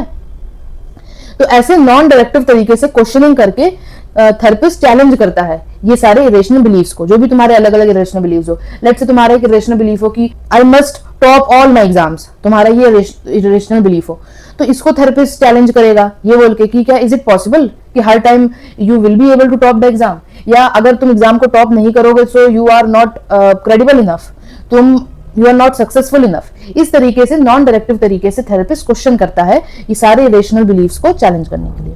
एंड इससे फिर आउटकम क्या होता है, क्लाइंट ग्रेजुअली रिप्लेस करता है इन इरेशनल बिलीव्स को with rational ones, leading to reduced distress and healthier emotional responses. ठीक है, और क्लाइंट इम्परफेक्शन को एक्सेप्ट करने लगता है and the client feels less anxious when facing criticism. ठीक है, तो अगर आप देखोगे ये सब होता है रेशनल इमोटिव थेरेपी में। तो अगर क्वेश्चन में आता है कि कौन सी थेरेपी में इरेशनल बिलीफ्स को चैलेंज किया जाता है, so the answer would be your rational emotive therapy. ठीक है, आप इस एबीसी मॉडल को अगर आप समझोगे तो आपको समझ आ जाएगा, इरेशनल बिलीफ्स को चैलेंज किया जाता है in your rational emotive therapy. Next is your cognitive therapy, जिसको हम लोग सीबीटी भी कहते हैं। अब याद रखो ये सीबीटी को बेक ने दिया था, एरन बेक में। एनसीईआरटी में कॉग्निटिव बिहेवियरल थेरेपी का एक अलग से हेडिंग लिखा हुआ है, एरन बेक की अलग से हेडिंग लिखा हुआ है। तो अगर कहीं पे भी cognitive behavioural therapy CBT mention है तो it was given by Aaron Beck only, तो इससे कंफ्यूज मत होना। ठीक है, तो इसमें बेक क्या कहते हैं कि जो इंडिविजुअल होता है उसके हर एक इंडिविजुअल कुछ कोर स्कीमास फॉर्म करता है। ठीक है, हर एक इंडिविजुअल कुछ कोर्स स्कीमास या फिर कोर्स सिस्टम्स डेवलप कर लेता है। ये कैसे फॉर्म होते हैं, these are formed from early family या फिर सोसाइटल एक्सपीरियंसेस। अर्ली जो तुमने फैमिली में जो चीजें एक्सपीरियंस करी, तुमने सोसाइटी में एक्सपीरियंस करी, इससे एक इंडिविजुअल कोर्स स्कीमास या फिर कोर्स सिस्टम्स फॉर्म कर लेता है। और ये डीप रूटेड बिलीव्स होते हैं। ठीक है, ये डीपली रूटेड बिलीव्स होते हैं तुम्हारे अंदर, एंड इन्हीं बिलीव्स से ही एक तुम्हारा एक्शन पैटर्न भी डेवलप होता है about the self and the world. ठीक है, जैसे मान लो तुमने एक स्कीमा डेवलप कर लिया, I am not wanted due to childhood neglect. बचपन में तुम्हारे पेरेंट्स उन्होंने बहुत तुमको नेग्लेक्ट करा, तुमको वो जो अटेंशन चाहिए था वो तुमको नहीं मिला। ठीक है, आसपास तुम्हारे फ्रेंड्स से भी तुम फ्रेंडशिप्स नहीं फॉर्म कर पाए, तुम्हारे फ्रेंड्स ने भी तुमको बहुत इग्नोर करा, तो इससे तुमने एक स्कीमा बना लिया, आई एम नॉट वांटेड। ठीक है, अब इस कोर स्कीमा ये तुम्हारा इससे एक नेगेटिव थॉट पैटर्न्स फिर डेवलप हो जाएंगे। ठीक है, इससे persistent irrational thought patterns emerge होने लग जाएंगे due to this core belief. जब भी ये कोर बिलीफ तुम्हारा कोर स्कीमा एक्टिवेट होगा, जब भी तुमको ये चीज लेट्स से रियलाइज होगी कि आई एम नॉट वांटेड, ये तुम्हारा जो कोर स्कीमा जब भी एक्टिवेट होगा तो ये नेगेटिव ऑटोमेटिक थॉट्स तुमको एकदम से आने लग जाएंगे, आई एम अगली, nobody loves me, I will fail. ठीक है, एंड इन्हीं सबसे फिर कॉग्निटिव डिस्टॉर्शंस बन जाते हैं। ठीक है, कॉग्निटिव डिस्टॉर्शंस बन जाते हैं। कॉग्निटिव डिस्टॉर्शंस क्या होते हैं, these are generalized and biased ways of thinking. ठीक है, generalized and biased ways of thinking that misrepresent reality in a negative manner. ठीक है, जैसे बहुत बार क्या होता है, हम लोग वी जंप टू कंक्लूजन, हम लोगों ने बिल्कुल सिनेरियो को नहीं समझा, पूरी सिचुएशन को नहीं समझा, हम लोग डायरेक्टली कंक्लूजन पे जंप कर गए। ठीक है, लेट्स से फॉर एग्जांपल तुम्हारा फ्रेंड तुमने अपने फ्रेंड को कॉल करा 2-4 बार, तुम्हारे फ्रेंड ने तुम्हारा कॉल नहीं उठाया, तो अब कुछ भी हो सकता है उसका reason, but you directly jump down to this conclusion कि my friend doesn't want to talk to me. ठीक है, मुझसे बात ही नहीं करना चाहता है, ये तो ऐसा है, ये तो वैसा है। तो तुमने बिल्कुल सिचुएशन को नहीं एनालाइज करा, तुम directly you jump down to this conclusion, this negative conclusion. ठीक है, यूजुअली ये सब नेगेटिव मैनर में होता है। हो सकता हो तुम्हारा फ्रेंड बिजी हो, या हो सकता हो वो सो रहा हो सकता कुछ भी हो सकता है, but you jump down to this negative conclusion. ठीक है, या फिर ओवर जनरलाइज कर जाना। ठीक है, you failed in an exam. ठीक है, तुमने अपने एग्जाम में लेट्स से तुम्हारा क्लास टेस्ट था, तुमने उसमें बहुत पुअरली परफॉर्म किया, यू फेल्ड, बट यहाँ से तुमने तुम्हारे प्री बोर्ड्स में तुम फेल हो गए, यहाँ से तुमने क्या अज्यूम कर लिया, ओवर जनरलाइज कर लिया कि I will now also fail in my boards also, but it is not reality. ठीक है, अगर तुम मेहनत करोगे, you will work on your weaknesses, तो you will surely perform well in your boards, but तुमने ये ओवर जनरलाइज कर ली ये चीज। तो ये सभी होते हैं कॉग्निटिव डिस्टॉर्शंस। ठीक है, जो कि जनरलाइज्ड थिंकिंग पैटर्न्स होते हैं, बायस्ड होते हैं, यूजुअली नेगेटिव मैनर में। ठीक है, जब आप ओवर जनरलाइज कर लेते हो किसी भी चीज को, तो उसके लिए थेरेप्यूटिक टेक्निक क्या होता है, जो थेरेपिस्ट होता है वो जेंटल क्वेश्चनिंग करता है, जैसे कि हमने आरईटी में देखा। ठीक है, चैलेंज करता है इरेशनल थॉट्स बिलीव्स को। Why should everyone love you, क्यों तुम्हें हर कोई प्यार करे, what does it mean to feel, तुम्हारे लिए फेल होने का मतलब क्या है, अगर तुम एक एग्जाम में फेल हो गए तो क्या इसका मतलब तुम अपनी लाइफ में फेल हो गए। तो इस तरीके से क्वेश्चनिंग होती है, हमने देखा था ये आरईटी में भी होती है, इस तरीके से क्वेश्चनिंग होती है to challenge these irrational thoughts. And क्या गोल क्या होता है सीबीटी का, कॉग्निटिव रीस्ट्रक्चरिंग। ये जो कॉग्निटिव डिस्टॉर्शंस हैं इनको रिस्ट्रक्ट करना, changing dysfunctional thought patterns to reduce emotional distress. तो यहाँ पे क्लाइंट ग्रेजुअली यहाँ पे भी हेल्दी बिलीफ्स को एस्टैब्लिश करता है। तो याद रखो बेक की कॉग्निटिव सीबीटी में यहाँ पे हम लोग कॉग्निटिव डिस्टॉर्शंस पे फोकस करते हैं। ठीक है, कॉग्निटिव डिस्टॉर्शन पे फोकस करते हैं, एंड एल्बर्ट इलिस की आरईटी में हम लोग इरेशनल बिलीव्स पे। ये कीवर्ड याद कर लेना, इनसे डिस्क्रिमिनेट करना इन दोनों थेरेपीज को। Some other aspects of CBT, popularity and effectiveness. CBT अगर आप देखो currently it is the most widely used and most effective therapy बहुत सारे साइकोलॉजिकल डिसऑर्डर्स, चाहे एंग्जाइटी डिसऑर्डर हो, चाहे डिप्रेशन हो, अब बहुत सारे साइकोलॉजिकल डिसऑर्डर्स में most effective and most popular use therapy है। ठीक है, CBT cognitive behavioral therapy. It is applicable on anxiety, depression, panic attacks, borderline personality disorder, बहुत सारे wide ranging disorders पे applicable है, and it is the most widely used. आप जब आप इसको पढ़ भी रहते हैं तब भी आपको you will realize कि it is most effective यहाँ पे, क्योंकि आपके ये जो distortions है हम लोग जनरली फॉर्म कर ही लेते हैं अपने थ्रू आउट लाइफ। हो सकता है आपको कोई डिसऑर्डर ना हो, but you have this distortion of over generalization. इससे आपको कोई डिसऑर्डर नहीं है, बट आपकी एक हैबिट है ओवर जनरलाइज करने की। तो ये सीबीटी इसीलिए it is considered most effective because ये सबसे ज्यादा इसका एप्लीकेशन बेस्ड थेरेपी देखी जाती है। नेक्स्ट, सीबीटी फॉलो करती है एक बायो साइकोसोशल मॉडल, जहां पे बायोलॉजिकल, साइकोलॉजिकल, सोशल एस्पेक्ट्स को एड्रेस करती है। कंपोनेंट क्या है इसके, हमने देखा नाम क्या है, कॉग्निटिव बिहेवियर थेरेपी। ठीक है, तो एक इसका कॉग्निटिव एलिमेंट है जो कि रेशनल थॉट्स को टारगेट करता है, कॉग्निटिव डिस्टॉर्शंस को टारगेट करता है, एंड फिर इसमें कुछ हम लोग बिहेवियरल टेक्निक्स को भी फॉलो करते हैं जो फिर ये फॉल्टी बिहेवियरल पैटर्न्स को करेक्ट करता है। Next, biological focus is manage through relaxation procedures to reduce physical arousal. ठीक है, तो यहाँ पे हम लोग कॉग्निटिव रिस्ट्रक्चरिंग करते हैं, बिहेवियर को मॉडिफाई करते हैं to change negative thought patterns and maladaptive behaviours. So this table you can read on your own. Next, moving on to humanistic and existential therapy. So हम जैसे कि हमने स्टार्ट में भी देखा था चैप्टर की, ह्यूमनिस्टिक एंड एग्जिस्टेंशियल ये जो दो थेरेपीज हैं ये काफी क्लोजली रिलेटेड है, बिकॉज इन दोनों स्कूल्स, ये लो स्कूल्स की जो अप्रोच है काफी क्लोजली इंटरलिंक्ड है। सो सबसे पहले ये देखते हैं humanistic therapy, it was given by your Carl Rogers and Abraham Maslow. जो ह्यूमनिस्टिक स्कूल है के founders are your Carl Rogers and Abraham Maslow, and existential therapy was given by Viktor Frankl. इन्होंने कौन सी थेरेपी दी थी, he gave your logotherapy. इससे भी question आए हुए हैं, तो याद रखना logotherapy was given by Viktor Frankel.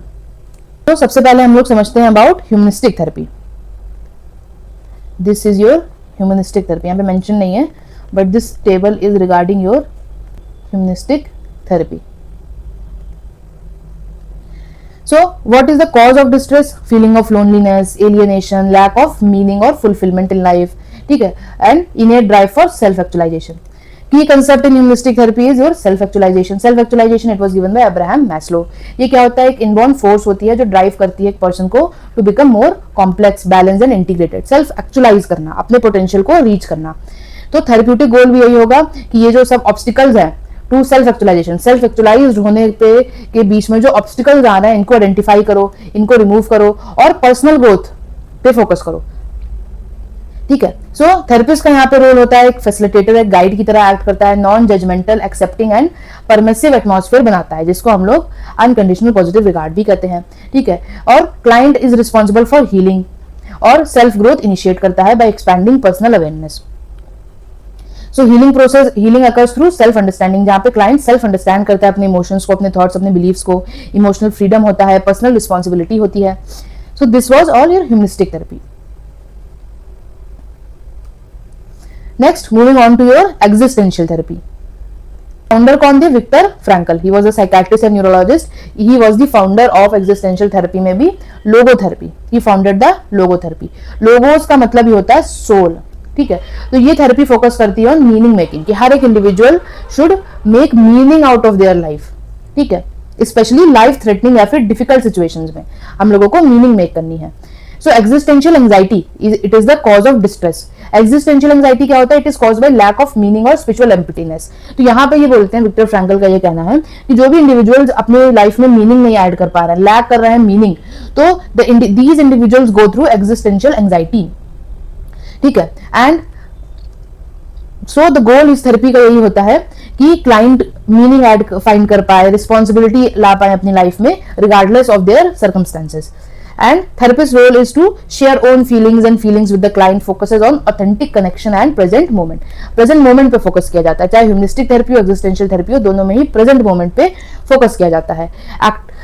ठीक है, हियर एंड नाउ पे फोकस करा जाता है।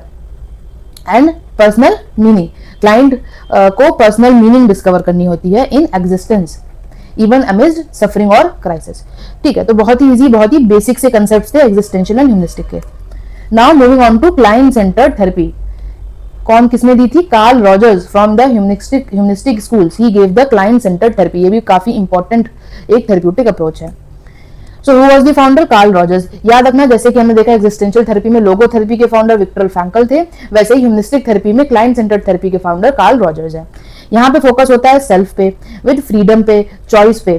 ठीक है, एंड थेरेपिस्ट का रोल होता है, he acts as a facilitator, जहां पे वो एक सपोर्टिव, एक एक्सेप्टिंग इन्वायरमेंट प्रोवाइड करता है टू द क्लाइंट। ठीक है, तो यहाँ पे क्या क्वालिटीज होती हैं थेरेपिस्ट की? एम्पैथी, जैसे कि हमने देखा, अंडरस्टैंड करना क्लाइंट के experience as if it were their own, जैसे वो खुद के ही एक्सपीरियंस है उनके। नेक्स्ट, अनकंडीशनल पॉजिटिव रिगार्ड, ये भी हमने बहुत अच्छे से हमको पता है। Accepting the client without judgment, बिना किसी जजमेंट के अनकंडीशन तरीके से पॉजिटिव सपोर्ट रिगार्ड प्रोवाइड करना। ठीक है, so this therapeutic relationship it is based on warmth, empathy and trust, जिसकी वजह से जो क्लाइंट है वो सिक्योर फील करता है एंड एक्सप्लोर करता है अपने आप को फ्रीली। ठीक है, सो गोल थेरेपी, यहाँ पे गोल यही है थेरेपी का, the client become their real self, अपने रियल सेल्फ वो बन पाए and improve personal adjustment and achieve emotional integration. ठीक है, तो ये एग्जिस्टेंशियल थेरेपी हो गया, क्लाइंट सेंटर्ड थेरेपी हो गया। इसमें आपको बस कुछ कीवर्ड्स याद करने हैं which I have mentioned. Moving on to Gestalt therapy. ठीक है, तो गेस्टाल्ट थेरेपी जो होती है वो मेनली तुम्हारे बॉडी लैंग्वेज पे फोकस करती है, बॉडी लैंग्वेज या फिर बॉडीली प्रोसेसेस पे फोकस करती है। तो अगर क्वेश्चन में कहीं पे ऐसा मेंशन हो कि which therapy focuses on bodily processes, तो वहां पे हमेशा गेस्टाल्ट थेरेपी होगी, तुम्हारे बॉडी लैंग्वेज पे ये फोकस कर रही होती है। सो देखो, सबसे पहले तो गेस्टाल्ट का मतलब ही होता है, एक जर्मन वर्ड है, मीनिंग होल, मतलब पूरा, सम। So the founders of Gestalt therapies are Friedrich Perls and Laura Perls. Laura Perls, she was the wife of Friedrich Perls. So these two were husband and wife. तो यहाँ पे जो गोल होता है therapy का is to increase self awareness, self acceptance of the individual. की techniques का use करी जाती हैं, helping clients recognize blocked bodily processes. ठीक है, जैसे कि हमने बात करी अभी कि जो blocked bodily processes होते हैं उनको रिकॉग्नाइज करा जाता है यहाँ पे। ठीक है, and encouraging them to act out fantasies, जो भी फैंटेसीज है उनको एक्ट आउट करो।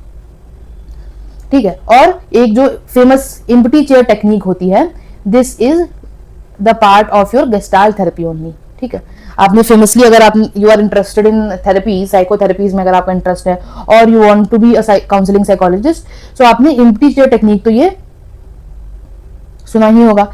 सो this empty chair technique is a part of your Gestalt therapy. Next, it can be applied on individual or group therapy.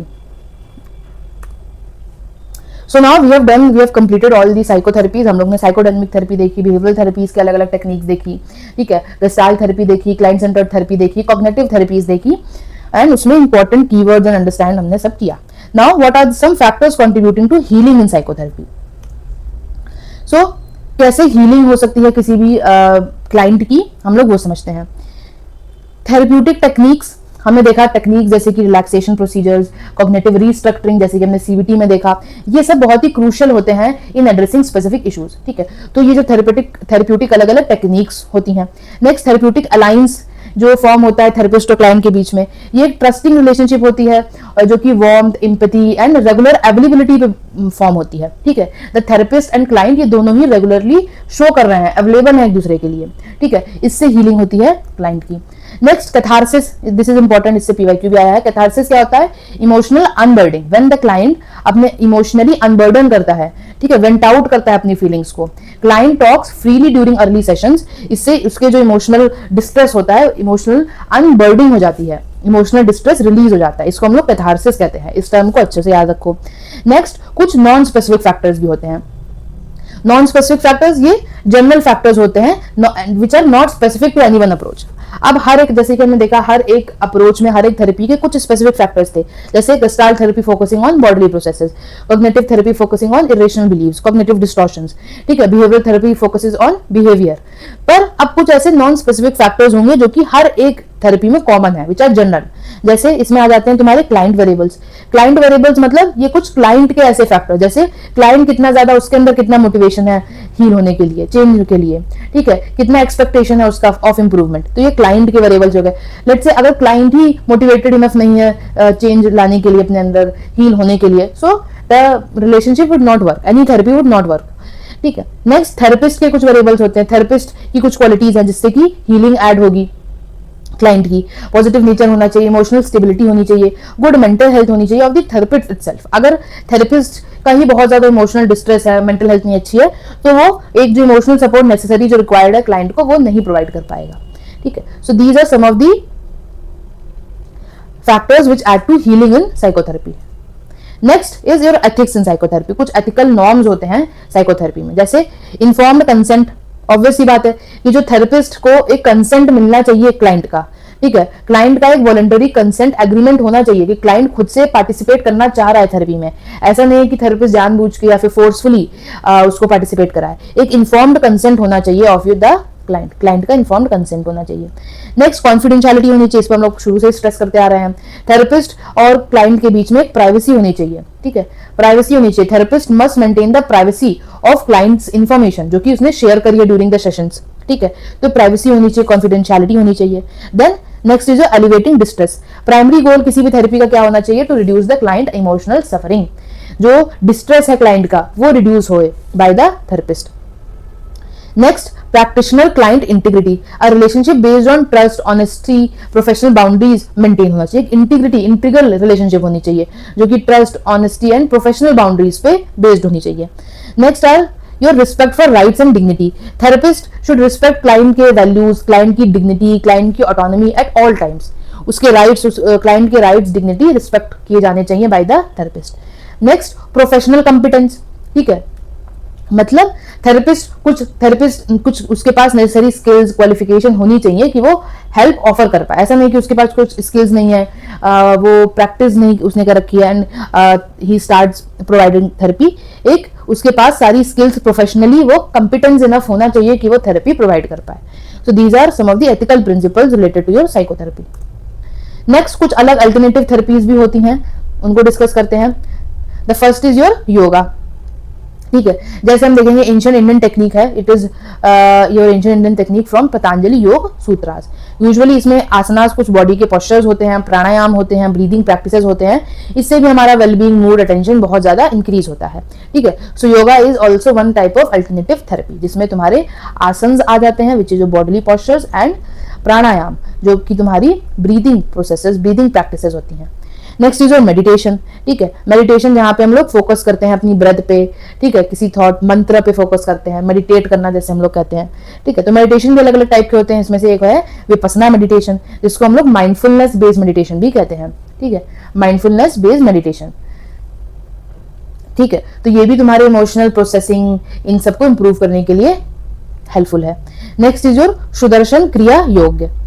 ये भी एक type का योगा है, क्रिया योग, ठीक है, जहां पे रैपिड ब्रीदिंग होती है, दैट इंड्यूसेस हाइपर वेंटिलेशन, ठीक है। It is effective for stress, anxiety, PTSD, depression, substance abuse and even criminal rehabilitation, ठीक है। सो सुदर्शना क्रिया योग। नेक्स्ट इज कुंडलिनी योग। इसमें क्या होता है, ये प्राणायाम और मंत्रास का चैंटिंग होती है। यहाँ पे हम लोग प्राणायाम करते हैं, ब्रीदिंग प्रैक्टिसेस करते हैं, साथ में मंत्रास को चैंट करते हैं, ठीक है, and it is effective in the treatment of OCD, kundalini योग। एंड इसके बाद अगर हम देखें, अगर हम लोग यही टाइप की all forms require proper training, ये सारे जो थेरेपीज, अल्टरनेटिव थेरेपीज, योगा हो गया, मेडिटेशन हो गया, इन सबकी एक प्रॉपर ट्रेनिंग की नेसेसिटी है एंड डेली प्रैक्टिस करो। इट इज रिकमेंडेड आप 30 मिनट्स, वेदर आप कोई इमोशनल डिस्ट्रेस से आप गो थ्रू हो रहे हैं नहीं भी, इन जनरल भी लाइफ में आप 30 मिनट्स इन सबको, इन सारी थेरेपीज को प्रैक्टिस करो टू इंक्रीज फोकस, कंसंट्रेशन, ठीक है। एक बेटर स्लीप, आप इंप्रूव, स्लीप क्वालिटी भी इंप्रूव करती है, मूड, वेलबींग, हर एक चीज को इंप्रूव करती है। So the last topic is your rehabilitation of the mentally ill, ठीक है। रिहैबिलिटेशन क्या होता है, जहां पे हम फिर से रिहैबिलिटेट करते हैं, किसी भी मेंटली इल पर्सन की क्वालिटी ऑफ लाइफ को इंप्रूव करते हैं, जिससे कि जो पेशेंट है वो एक प्रोडक्टिव मेंबर बन पाए सोसाइटी का, ठीक है। ये पर्पस होता है मेनली रिहैबिलिटेशन का, ठीक है, specially for those with severe mental disorder like schizophrenia. तो आप देखोगे बहुत सारे रिहैबिलिटेशन सेंटर्स भी होते हैं एंड रिहैबिलिटेशन साइकोलॉजिस्ट भी होते हैं जिनका मेन काम ही यही होता है रिहैबिलिटेशन, ठीक है।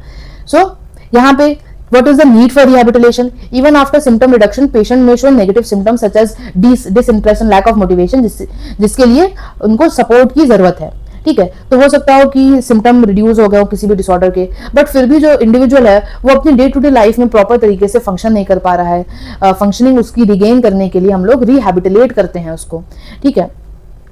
तो इसमें बहुत सारी अलग अलग स्किल्स, बहुत सारी टेक्निक्स का यूज होता है, बहुत सी day to day small skills को हम लोग सिखाते हैं इंडिविजुअल्स को, जैसे candle making, paper bag making, weaving, ठीक है, जिससे कि एक वर्क डिसिप्लिन बने, ठीक है। एंड कॉग्निटिव रीट्रेनिंग करते हैं जिसकी वजह से अटेंशन, मेमोरी, इन सब पे फोकस बढ़े।